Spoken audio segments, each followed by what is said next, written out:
Europe 1. Vous écoutez Culture Média sur Europe 1, 9h30, 11h avec Thomas Hill et vos invités ce matin, Thomas. 11 célibataires coupés du monde, dans un loft de 225 mètres carrés. Filmé 24 heures sur 24 par 26 caméras et 50 micros. Au bout de 70 jours, il n'en restera plus que 2. Qui sera le couple idéal ? C'est vous qui décidez. Et oui, je reçois ce matin Mathieu Rumani et Nicolas Slomka, les créateurs et scénaristes de la série culte qui nous plonge dans la fabrication de Love Story, programme qui a marqué l'histoire de la télé lors de son lancement en avril 2001.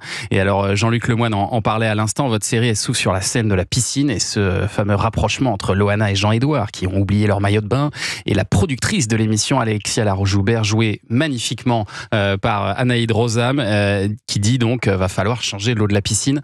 Cette phrase, elle a vraiment été prononcée. Cette phrase a été prononcée, on l'a découverte dans la biographie, l'autobiographie d'Alexia Laroche-Joubert. D'accord. À l'époque, on a commencé à se documenter sur le sujet et quand on a découvert cette phrase et plein d'autres pépites, évidemment, on les a intégrées au récit et au scénario. Et c'est ce qui est assez passionnant dans votre série, c'est qu'elle se focalise sur les coulisses donc de ce programme, sur la façon dont ça a été vendu à M6, puis produit. Et vous avez pu être bien renseigné sur les coulisses puisque votre série culte est produite par Banijay, qui est dirigée aujourd'hui par Alexia Laroche-Joubert. Donc j'imagine que vous avez passé pas mal de temps à dialoguer avec elle pour écrire ce scénario, Nicolas ? Oui, après le projet a démarré avant notre rencontre avec Alexia. Ouais, vous avez eu l'idée avant. Ça faisait des années, ça faisait plus de 10 ans qu'on travaillait dessus. Ça faisait plus de 10 ans qu'on essayait de faire cette série de coulisses sur cette histoire qu'on trouvait folle de Love Story. Vous étiez adolescent à l'époque de Love Story, j'imagine ? On avait 12 ans, 13 ans, ouais, c'est ça, 13-14. Et on regardait ça religieusement le matin dans le Morning Live, le soir à 18h. On votait évidemment. Ah, vous votiez pour éliminer, vous alliez, grand fan. Voilà. Et donc ça nous avait marqué énormément. C'était la première fois, en fait, je pense que c'était la première fois peut-être qu'on sentait qu'il y avait un débat de société dont on pouvait prendre part, quoi. Ça nous touchait. Et donc voilà, on développe ça pendant des années, jusqu'au moment où, 10 ans plus tard, Alexia entend parler du projet. Et donc nous on tremble un peu, on se dit qu'est-ce qui va se passer ? Parce qu'on connaissait un peu l'animal puisqu'on était en train de l'écrire. Est-ce qu'elle va nous interdire ? Est-ce qu'elle va nous faire du mal ? Pas du tout. En fait, elle lit le texte, elle trouve ça super et à notre grande surprise, elle dit je veux participer, je veux vous aider, je veux le produire avec les productrices Clara Lévy et Georgia Poivre qui étaient déjà embarquées. Et voilà, ça a été une chance énorme. Elle nous a ouvert toutes les portes. Et elle vous a raconté beaucoup de choses, j'imagine aussi sur la manière dont ça s'est passé. Et c'est vraiment d'ailleurs l'une des deux héroïnes de votre histoire, Alexia Laroche-Joubert, l'autre étant évidemment Loana. J'étais d'ailleurs surpris que les lofters comme Loana ou le présentateur d'ailleurs Benjamin Castaldi conservent leur vrai prénom mais pas les membres de la production. Alexia Laroche-Joubert, donc elle devient Isabelle de Rochechouart. Pourquoi ce choix ?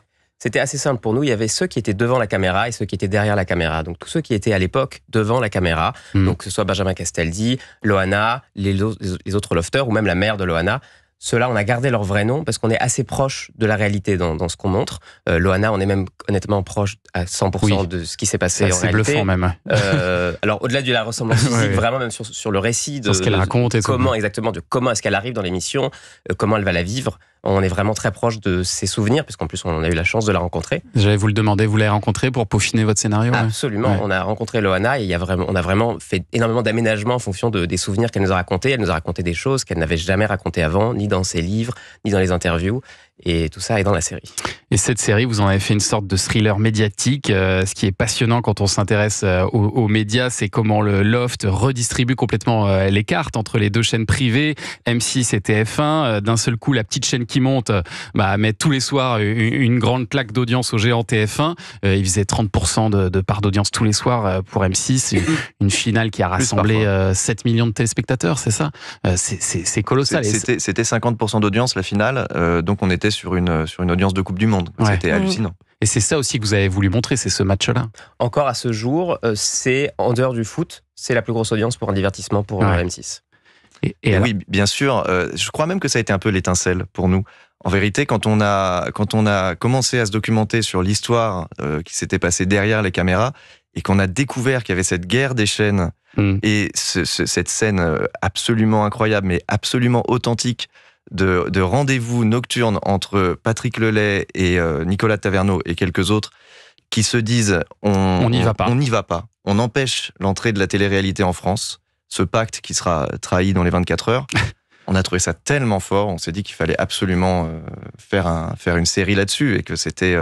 on n'avait jamais vu ça à la télé. Et ça, c'est dans le premier épisode que vous pourrez voir dès aujourd'hui. Et alors, bon, il y en a une qui est pas très contente de la façon dont elle est dépeinte dans la série, c'est la rédactrice en chef de l'émission de Love Story, Angela Laurente, qui estime que vous avez réduit son rôle à pas grand-chose, alors qu'on dit souvent que c'est quand même grâce à elle que ce casting était aussi bien réussi. Nous, on a le sentiment qu'on lui a fait honneur. Enfin, Angela, on l'a rencontrée, on a échangé avec elle, et ce qu'on montre dans la série, je sais même pas si elle l'a vu, en fait, la série, peut-être maintenant à l'heure qu'il est, oui, mais ce qu'on montre bien dans la série, c'est qu'il n'y a pas de casting sans la rencontre explosive entre elle et Alexia Laroche-Joubert. C'est vraiment c'est la fusion de leurs deux mondes, de la Movida et de Paris 16. Sans la rencontre entre ces deux femmes, il n'y a pas de casting. Et on montre d'ailleurs que le personnage d'Isabelle de Rochechouart, donc Alexia Laroche-Joubert, ne s'en sort pas avant l'arrivée de Elena, qui est donc inspirée de Angela Laurente. Qui est aussi un des personnages haut en couleur de cette série. Il faut dire que la direction d'acteur est assez bluffante sur cette série. Moi, j'ai adoré évidemment le personnage joué par Anaïd Rosam d'Alexia Laroche-Joubert. Elle est bluffante, comme Loana d'ailleurs, qui est bluffante dans cette série. Ce qui est incroyable, c'est que Anaïd Rosam, avant de venir passer le casting, n'avait jamais entendu parler d'Alexia Laroche-Joubert. Ah oui. Donc elle lit le premier épisode. Elle a chopé toutes ses expressions, sa manière d'être. Et là, elle commence à regarder des interviews sur YouTube en boucle d'Alexia Laroche-Joubert. Ouais. Elle va se faire la coupe d'Alexia Laroche-Joubert et elle débarque au casting.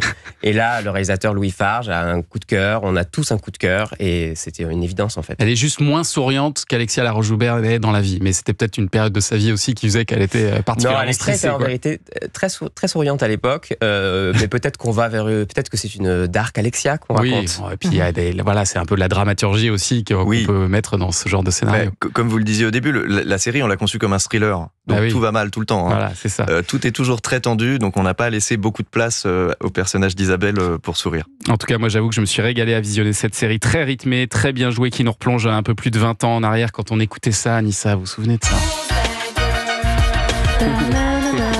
Ça c'est 2000 ans. C'est l'époque, On sent que vous êtes fait plaisir aussi dans la BO sur les tubes de l'époque culte. Les 6 épisodes sont à voir à partir d'aujourd'hui sur la plateforme d'Amazon. Pourquoi pas sur M6 d'ailleurs? Alors, en vérité, on a essayé, quand on a démarré ce projet il y a 10 ans, on a essayé de le montrer aux chaînes hertziennes. Je pense que la télé qui parle de la télé, ça faisait peur. Ah oui, d'accord. Et voilà, il a fallu l'arrivée des plateformes qui, elles, n'avaient pas trop de problème à, on va dire, parler des médias traditionnels. Et chez Prime Video, ils ont eu cette audace et on les remercie. Ce sera donc chez Amazon Prime Video. Restez avec nous, Mathieu Rumani et Nicolas Slomka, pour suivre l'actu des médias dans un instant.